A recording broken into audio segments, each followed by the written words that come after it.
Guys, एक बार फिर से आप सभी का स्वागत है हमारे एक नए एपिसोड वीडियो में। दोस्तों, आज हम जो है इस वीडियो में UIDAI एग्ज़ाम NSEIT का जो एग्ज़ाम का दूसरा चैप्टर है वो है अभ्यास 2 का है रजिस्ट्रार, दाखिला एजेंसी और नामांकन स्टाफ। इस पर जो है दोस्तों ये चैप्टर 2 से 20 क्वेश्चन पूछे जाते हैं। 20 क्वेश्चंस आपको इसमें से पूछे जाएंगे कंफर्म, और इसमें आपको 90 क्वेश्चन या 80 क्वेश्चंस हैं जो अभी हम इस वीडियो के माध्यम से आपको रिवाइज कराएंगे। तो वीडियो के अंत तक बने रहिए और हम यहाँ से शुरू करेंगे।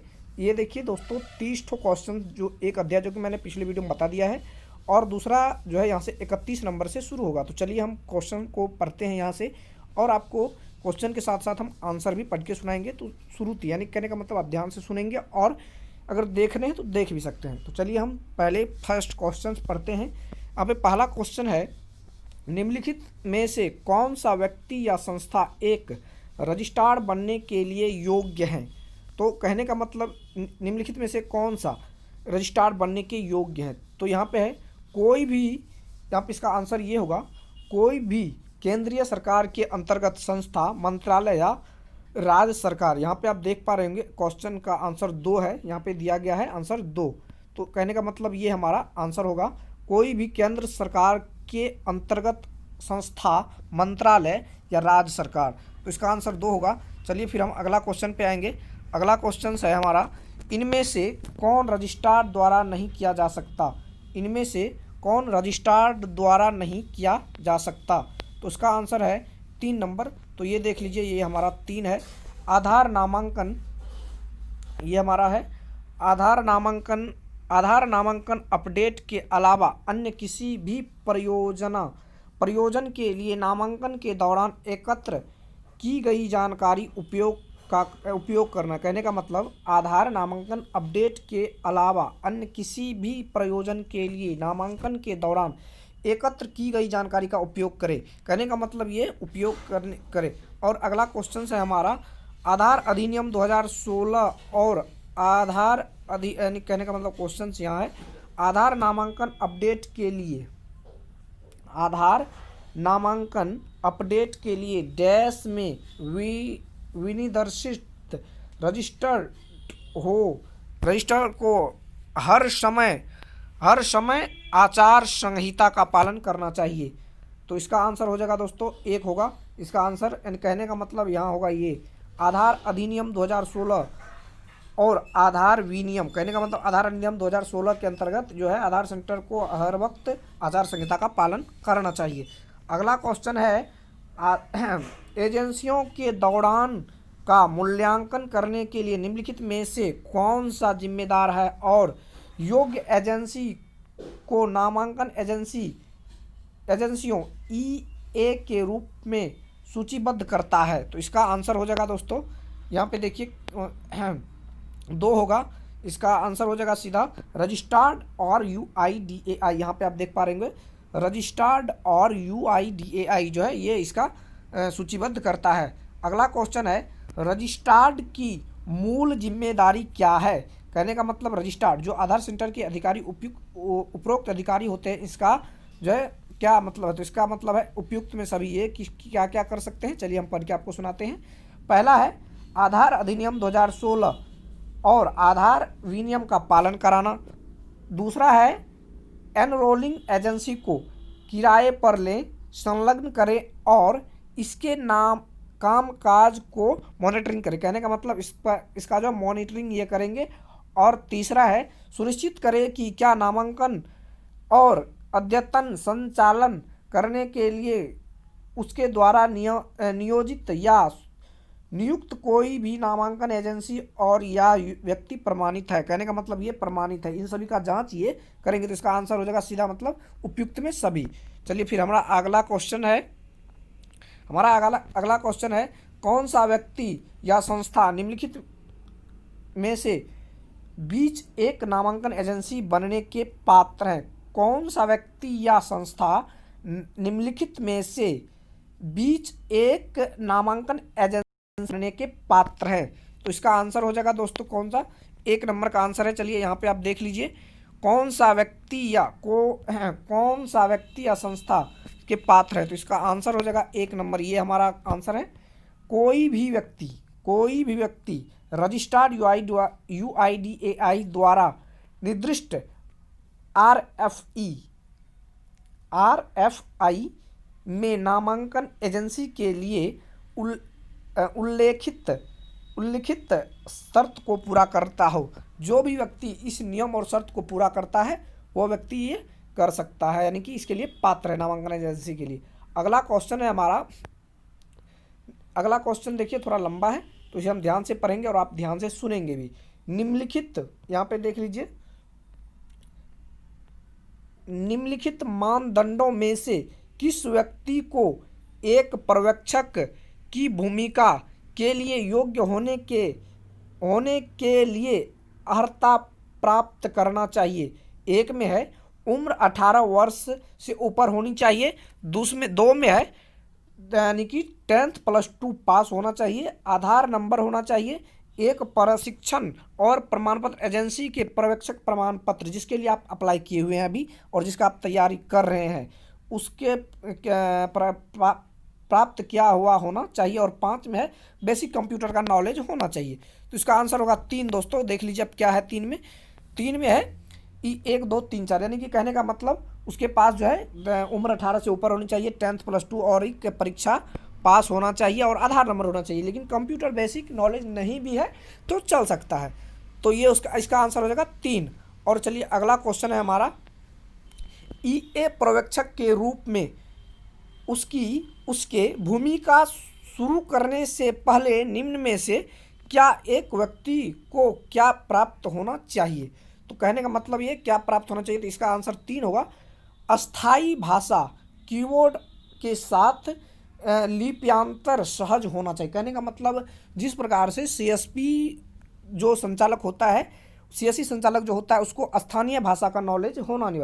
बैंक CSP क्यों खोलता है और CSC सेंटर क्यों होता है ग्रामीण में, कि वहाँ के जो व्यक्ति हैं वो यानी कहने का मतलब स्थानीय भाषा को अच्छे से बोलचाल आता है, इसीलिए वो वहाँ पे नियुक्त किया जाता है कि आप इसके साथ समझाइए बुझाइए और काम कीजिए। तो वही दिया गया है कि स्थानीय भाषा कीबोर्ड का लिप्यांतर सहज होना चाहिए। तो अगला क्वेश्चन है हमारा, निम्नलिखित में से कौन नामांकन केंद्र के प्रशिक्षण आधार ग्राहक के साथ लैपटॉप डेस्कटॉप की स्थापना के जिम्मेदार हैं? तो इसका सीधा होगा आंसर ऑपरेटर पर्यवेक्षक। कहने का मतलब ये देखिए 3 नंबर दिया गया है, ऑपरेटर पर्यवेक्षक जो आधार सेंटर चला रहा है वही इसका जो है जानेगा कि आधार डेस्कटॉप लैपटॉप लगवाएगा। फिर अगला क्वेश्चन है हमारा, पर्यवेक्षक को नामांकन एजेंसी के पास आवश्यक दस्तावेजों के साथ अपना बॉन्डिंग फॉर्म जमा करना होगा, जो बाद में इस फॉर्म को सत्यापन के लिए संबंधित डैश को प्रस्तुत करता है। तो इसका आंसर हो जाएगा सीधा, कहने का मतलब इसका आंसर हो जाएगा 1। यहाँ पे आप देख लीजिए, प्राधिकरण के क्षेत्रीय अधिकारी को, कहने का मतलब जो हमारा प्राधिकरण है क्षेत्र है उसका जो क्षेत्रीय अधिकारी है वो आपके सारे डॉक्यूमेंट को बॉन्डिंग फॉर्म को जो है वेरीफाई करेंगे, तो उसके लिए आपको वहाँ पे प्रस्तुत करना होता है। तो इसका आंसर हो जाएगा प्राधिकरण के क्षेत्रीय कार्यालय। चलिए अगला क्वेश्चन है हमारा, अगला क्वेश्चन है, निम्नलिखित में से कौन सा ऑपरेटर पर्यवेक्षक ऑनबोर्डिंग के दौरान नामांकित उपयोगकर्ता के रूप में विचार योग्य है? तो इसका आंसर हो जाएगा 4। आप यहाँ पे देख लीजिए, ऑपरेटर सुपरवाइजर जिसका बायोमेट्रिक सत्यापन सफलतापूर्वक पूरा हो चुका है और नामांकन क्लाइंट में संग्रहित है। तो इसका आंसर ये हो जाएगा संग्रहित है। चलिए अगला क्वेश्चन है हमारा, अगला क्वेश्चन है, परिचयकर्ता आधारित नामांकन के मामले में, कहने का मतलब जो आपने परिचयकर्ता आप अपने आधार सेंटर पर हायर किए हुए हैं उसके मामले में दी गई कौन सी अतिरिक्त जानकारी को एकत्र करना चाहिए? परिचयकर्ता के हस्ताक्षर, परिचयकर्ता के अंगूठे का निशान और परिचयकर्ता के आधार संख्या। इसमें आंसर हो जाएगा दिए गए उपयुक्त में से सभी। कहने का मतलब उन परिचयकर्ता जो सत्यापन करेंगे उसका अंगूठे का निशान और हस्ताक्षर का और आधार नंबर, ये तीनों चीज़ उसको देना अनिवार्य होगा। अगला क्वेश्चन है हमारा, नामांकन केंद्र के प्रबंधन का हिस्सा होने के नाते निम्न में से एक पर्यवेक्षक को क्या करना चाहिए। कहने का मतलब निम्न में से क्या करना चाहिए, यानी कि पर्यवेक्षक को क्या करना चाहिए। तो इसका आंसर होगा दिए गए में से सभी। तो दिए गए सभी, तो आधार क्लाइंट पर हर नामांकन पर साइन आउट करें। और दूसरा है, कहने का मतलब आधार क्लाइंट जो सॉफ्टवेयर है उस पर हर नामांकन के बाद साइन आउट करें। और अगला है कि नए नियमों नए निवासियों जिन्होंने कभी नामांकन नहीं किया है का नामांकन सुनिश्चित करने के लिए आधार सुविधा खोजे का उपयोग करें। और अगला है, सुनिश्चित करें कि प्रत्येक आधार नामांकन अद्यतन के बाद ऑपरेटर अपनी बायोमेट्रिक पुष्टि प्रदान करता हो। तो इनमें से दिए गए में से सभी होगा इसका आंसर, ये दिए गए में से सभी। चलिए हमारा फिर अगला क्वेश्चन है, पर्यवेक्षक यह भी सुनिश्चित करता है कि नामांकन स्टेशन प्रत्येक डैश में कम से कम एक बार समकालिक हो, कम से कम 10 दिन में एक बार। यहाँ पर आंसर एक है तो यहाँ पे दिया गया है 1 में 10 दिन। समकालिक कहने का मतलब कम से कम 10 दिन में एक बार सिंक किया जाना चाहिए। चलिए अगला क्वेश्चन है हमारा, पर्यवेक्षक को निम्नलिखित में से कौन सा बैकअप सिंक और डेटा भेजने के लिए सुनिश्चित करना चाहिए। तो पहला है, बाह्य हार्ड डिस्क पर दिन में 2 बार नामांकन डेटा का बैकअप ले। दूसरा है, अपने व्यक्तिगत ईमेल आईडी पर दैनिक नामांकन विवरण भेजें। और तीसरा है, हर 10 दिन में कम से कम एक बार नामांकन स्टेशन का सिंक करें। और चौथा है, भेजे गए डेटा के लिए एक रजिस्टर बनाएं। और पांचवा है, गूगल यानी कि गूगल क्लाउड पर सभी डेटा को सुरक्षित रखें। तो इसका आंसर है दो कहने का मतलब ये है 1 3 4। तो 1 3 4 में हमारा क्या है, 1 3 4। तो एक में है, पहला है बाह्य हार्ड डिस्क पर दिन में 2 बार नामांकन डेटा बैकअप लें। और तीसरा है, हर 10 दिन में, जो मैंने अभी पहले पिछले क्वेश्चन में बताया कि 10 दिन में एक बार सिंक करना चाहिए।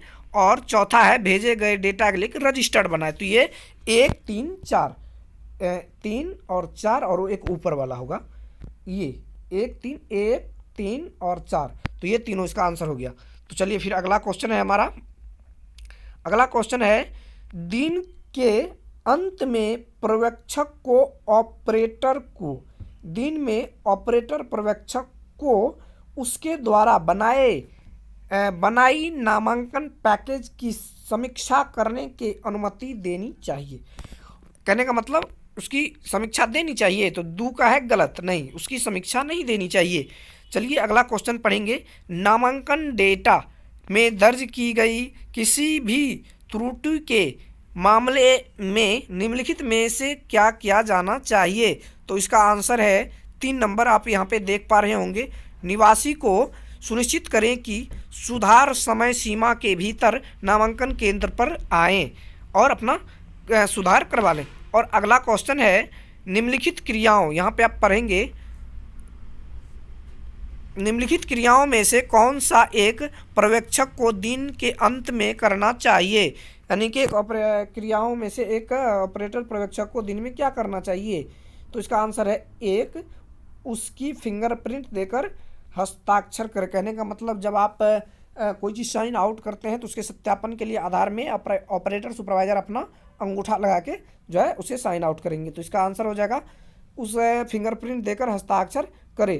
फिर अगला क्वेश्चन है हमारा,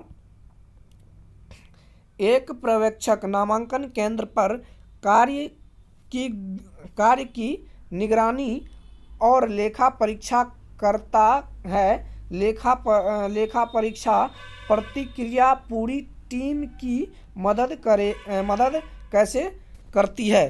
तो मदद कैसे करती है, तो इसका आंसर हो जाएगा 3, नामांकन केंद्र के, यहाँ पे देख लीजिए आप, नामांकन केंद्र के संचालक और डेटा की गुणवत्ता को सुधार क्षेत्र में पहचान करें। तो इसका आंसर हो जाएगा 3 नंबर। और यहाँ पे देख लीजिए अगला क्वेश्चन है, एक ऑपरेटर पर्यवेक्षक कौन है। एक ऑपरेटर पर्यवेक्षक कौन है, तो यहाँ पे दिया गया है, नामांकन केंद्र पर नामांकन निष्पादन करने के लिए एक नामांकन एजेंसी द्वारा नियोजित एक व्यक्ति नामांकन केंद्र पर नामांकन निष्पादन करने के लिए एक नामांकन एजेंसी द्वारा एक नियोजित व्यक्ति। तो ये हमारा हो गया इसका आंसर 3। चलिए अगला क्वेश्चन है हमारा, एक व्यक्ति का ऑपरेटर पर्यवेक्षक की भूमिका के लिए निम्न में से कौन पात्र मानदंड है? तो कौन पात्र मानदंड है? तो इसका आंसर होगा 4। यहाँ पे देख लीजिए, आप पढ़िए। एक व्यक्ति को एक परीक्षण और प्रमाण एजेंसियों से ऑपरेटर पर्यवेक्षक प्रमाण पत्र प्राप्त होना चाहिए, जिसके लिए आप अभी अप्लाई किए हुए हैं। ये जो NSEIT का जो आप एग्ज़ाम के लिए अभी तैयारी कर रहे हैं हमारा वीडियो देख के, तो यही है हमारा जो है, यही प्रमाण पत्र उसके पास होना चाहिए। तो इसका आंसर हो जाएगा 4। और अगला क्वेश्चन है हमारा, निवासी के आधार नामांकन या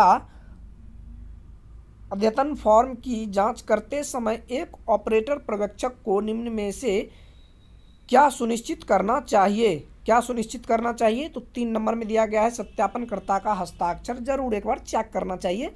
जब आप आधार नामांकन कर रहे हैं तो निवासी आधार नामांकन फॉर्म, अद्यतन फॉर्म पर निवासी का जो है, कहने का मतलब उस फॉर्म पर आप चेक करेंगे कि सत्यापनकर्ता का हस्ताक्षर सही है या गलत है, तो उसको चेक करेंगे। तो उसका आंसर हो जाएगा 3। अगला है, ऑपरेटर को यह सुनिश्चित करना चाहिए कि उसके बायोमेट्रिक और आइरेज को कैप्चर करते समय निवासी की स्क्रीन बंद हो। इसका आंसर हो जाएगा दोस्तों, सही होगा आंसर इसका। यहाँ पे देख लीजिए, वो नहीं, गलत होगा, इसका आंसर नहीं होगा। कहने का मतलब ऑपरेटर को यह सुनिश्चित करना चाहिए कि उसके बायोमेट्रिक को, आइरेज को कैप्चर करते समय निवासी का स्क्रीन बंद हो। जब उसका स्क्रीन बंद रहेगा तो कैसे काम चलेगा दोस्तों? इसके लिए इसका आंसर हो जाएगा गलत, नहीं होगा। तो इसका आंसर हो जाएगा 2। चलिए अगला क्वेश्चन है, ऑपरेटर को निवासी से कहना चाहिए कि जो डेटा आपका डेटा दर्ज किया जा रहा है उसे जांच लें और उसे बंद करने से पहले निवासी के साथ जनसांख्यिकी डेटा की समीक्षा करनी चाहिए। ये बात सही है। जब आप आधार क्लाइंट का आधार बनाएंगे किसी क्लाइंट का, तो उससे जब सारा चीज़ रिकॉर्ड चेक करेंगे तो उसका एक बार आप उसे दिखाएंगे कि सारा चीज़ सही है या फिर गलत है। तो इसका आंसर होगा सही, ये सही चीज़ है, इसे जांच करनी चाहिए। अगला क्वेश्चन है हमारा, आंगनबाड़ी आशा कर्मचारी के मामले में जो एक यानी कि SILC ऑपरेटर बनना चाहता है, उसके न्यूनतम योग्यता क्या होनी चाहिए? तो उसका न्यूनतम योग्यता होनी चाहिए 10वीं पास होनी चाहिए। एक देख लीजिए, यहाँ पे दिया गया है, कम से कम आप जो है 10th पास होना चाहिए, तभी आप इसके लिए हो पाएंगे। अगला क्वेश्चन है हमारा, निम्नलिखित में से किसके पास ऑपरेटरों की ऑनबोर्डिंग को स्वीकार या अस्वीकार करने की अधिकार है? तो इसमें से किसको अधिकार है कि उसका स्वीकार करेगा या अस्वीकार करेगा? तो यहाँ पे दिया गया है, ये देखिए 2 नंबर में है, UIDAI क्षेत्रीय कार्यालय। कहने का मतलब UIDAI का जो क्षेत्रीय कार्यालय है उसको यह अधिकार दिया गया है कि वो आपके इनरोलमेंट को रिजेक्ट कर सकता है या एक्सेप्ट कर सकता है। तो चलिए अगला क्वेश्चन है हमारा, एक बच्चे का नामांकन करने के लिए निम्नलिखित में से क्या उपयोग किया जाता है? कहने का मतलब एक बच्चे का नामांकन करने के लिए निम्नलिखित में से क्या उपयोग किया जाता है? कोई भी। इसका आंसर हो जाएगा एक में क्या है? CELC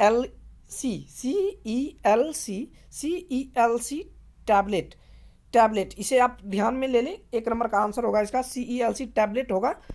इसको आपको ध्यान में रखना, ये क्वेश्चन पूछे जा सकते हैं।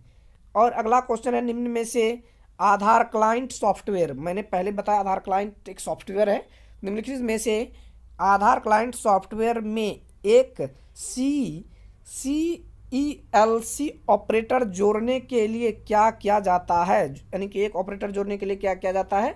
तो ऑपरेटर जोड़ने के लिए क्या किया जाता है? तो 3 नंबर का आंसर होगा, ऑपरेटर के बायोमेट्रिक लिया जाता है। कहने का मतलब आधार से जुड़ी कोई भी काम, मैंने दोस्तों आपको पहले भी बताया हुआ है कि आधार अगर आपने देखा है तो कहने का मतलब 50% तो आप क्वेश्चन आंसर पहले से जान रहे हैं, अगर आपने आधार कार्ड सही तरीके से देखा है और आधार कार्ड की वेबसाइट पर विजिट किया। तो यहाँ पे है बायोमेट्रिक, आधार एक बायोमेट्रिक का ही कार्य कहने का मतलब पूरा खेल है। तो आधार इसका बायोमेट्रिक लेंगे, तो इसका आंसर हो जाएगा ऑपरेटर के बायोमेट्रिक लें। तब अगला क्वेश्चन है सत्यापनकर्ता कौन है, यानी कि आपके जो सेंटर पर एक सत्यापनकर्ता होगा वो कौन होगा, तो वह कौन होगा, तो उसका आंसर हो जाएगा 2 नंबर, जो व्यक्ति जो निवासी द्वारा प्रस्तुत दस्तावेज और नामांकन अपडेट फॉर्म को पुष्टि करता है। कहने का मतलब कोई निवासी आया, उस वो दस्तावेज का पुष्टि करने के लिए नामांकन यानी कि जो है सत्यापन करता होता है, तो वो सारे डॉक्यूमेंट को वेरीफाइड करने वाला ही एक जो है नामांकन अपडेट फॉर्म को पुष्टि करता है। तो ये हो गया, इसका आंसर हो जाएगा 2। अगला क्वेश्चन है निम्नलिखित के बीच कौन अच्छी तरह से सत्यापनकर्ता का भूमिका के लिए उपयुक्त है, तो एक इसका आंसर हो जाएगा 2 सेवानिवृत्त सरकारी अधिकारी। जो सेवानिवृत्त कहने का सेवानिवृत्त का मतलब होगा किसी रिटायर्ड हो चुका है, वो सेना से वो कहने का मतलब अब वो रिटायर्ड हो चुका है, अब वो आपके सत्यापनकर्ता वो सबसे उत्तम जो है सत्यापनकर्ता हो सकता है।